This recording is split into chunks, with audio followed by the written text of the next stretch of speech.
Why is cash flow more important than storing cash in the bank? Cash is absolute trash. From 2020 to 2024, we had 19% cumulative inflation. The US dollar is inflationary. They run a 2% inflation rate every single year.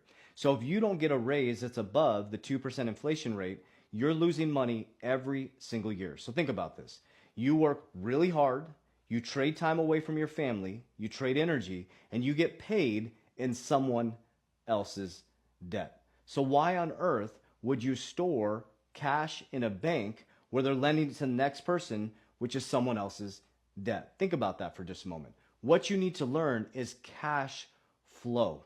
They didn't teach us this in America. They taught us to go to school, get a job, get a 401k, borrow against our future self, and hope that we continue to get a pay raise that beats inflation. That's why I focus on cash flow. Every single time I get paid, I do three things with my money. I create more cash flow.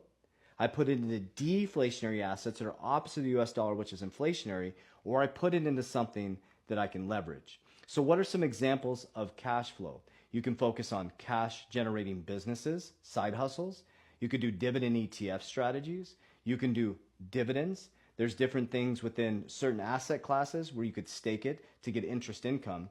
But what you should be doing with all of your cash is you should be making sure you're earning off of it, you can leverage it, or you can grow it or compound it.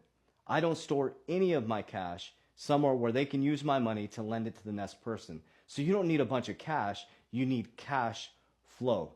Cash flow is the number one thing you need to build wealth and financial freedom. Warriors, rise, get your shit together.